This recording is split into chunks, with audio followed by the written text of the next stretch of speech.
Hello everybody, this is Tom again, Vegito61283 on GuyOnline.com, and in the NFL Guild on there. It's a very interesting place. Everybody should check it out sometime.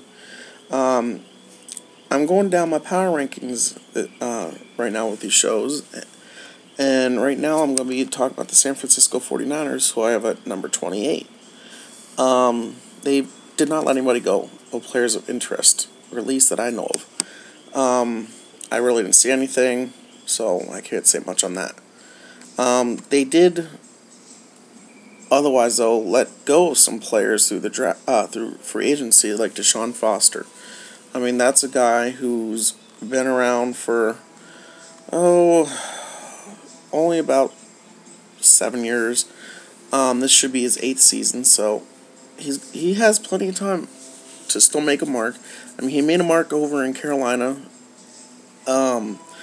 And I don't know why they would let him go, honestly. I mean, he was a perfect backup for, the perfect backup for Frank Gore. I'm sorry, you have to excuse me, everybody, that's 11 o'clock at night, so I'm just kind of like, bleh.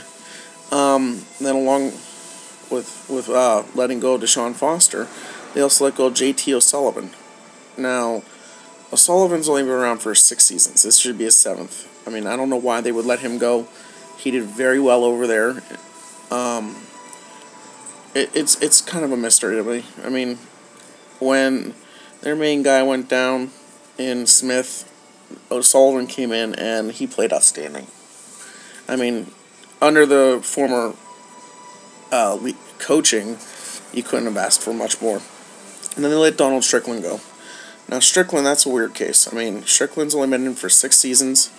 Was never really taught much, concerning the fact that they never had a defensive-minded coach until they got Singletary, and then Singletary came in and Strickland really got good. Strickland is going to the New York Jets, so he's really going to be good when it comes up to it.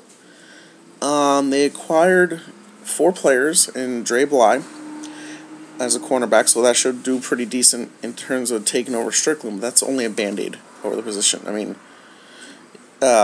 Bly's been in the league for 10 years. How much longer can he keep going with the younger guys that are coming in, the amount of talent that's coming in? I mean, he's going to have to be playing against the likes of Larry Fitzgerald and Anquan Bolden and quite a few other players. Then you got Damon Heward. I mean, Heward's been around for 12 seasons. I mean, of course, he was in Kansas City for a long time. I mean, he was there behind Joe Montana and Trent Green and a few of the others. Never really got to start much, but I mean, he was a good guy. I mean, a couple years back, he had to go in, and he did excellent. Why they let him go, I don't know. But oh well. Then Allen Rossum, they went and re-signed him. Now that's a key component for a couple of reasons. First reason is that, I mean, they need somebody for return. And Rossum has been very good over the years in his return game. So hopefully he'll continue to do that with everything else. The other one is that with the loss of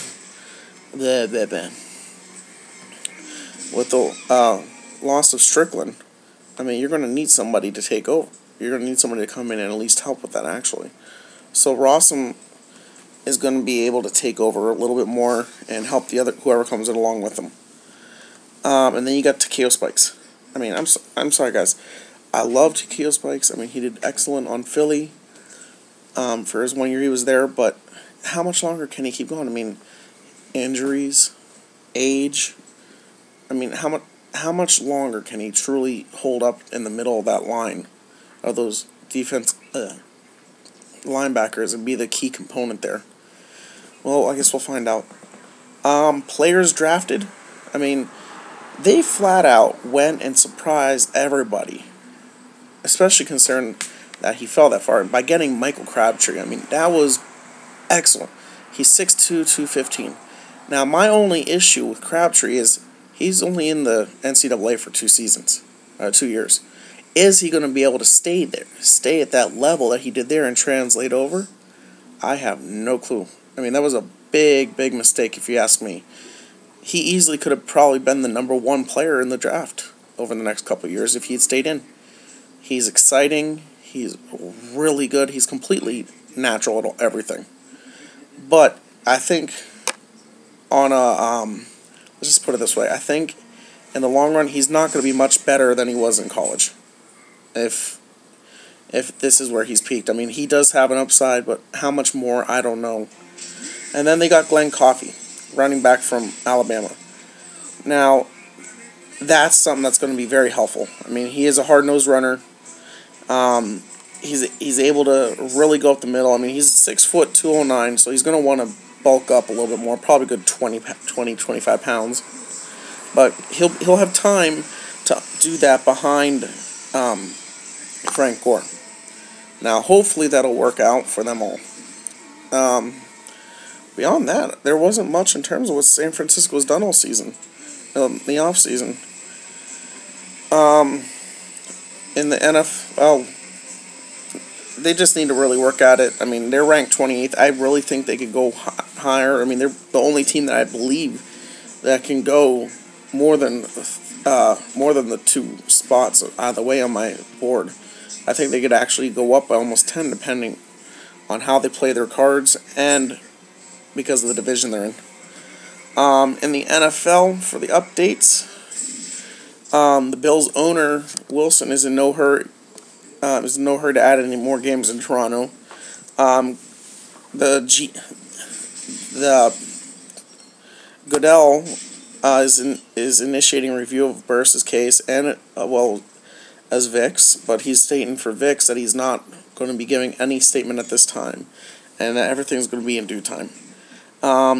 Vikings running back Peterson says he trusts Childress with Childress' decision on Favre. Jervis is suing the Browns and doctors over a staph infection. The Jaguars agreed to trade wide receiver Northcutt to the Lions for a safety. Now that's going to be interesting, especially coming from the Lions. Then you got ex-teammate Welker and Castle reunite for the charity. As everybody knows, Castle went to Kansas City. And then the NFL requests Supreme Court weigh in on antitrust case. And then also that it's going to be an interesting offseason so far.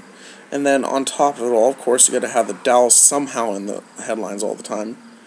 3 of the Cowboys' offensive linemen have started a heavy metal band. Oh, wow. That ought to be interesting what they're going to do. Do a remix of the Dallas Macarena. Well, I hope everybody enjoyed this. Everybody leave your comments. I would love to know. And don't forget to rate. Talk to you all later.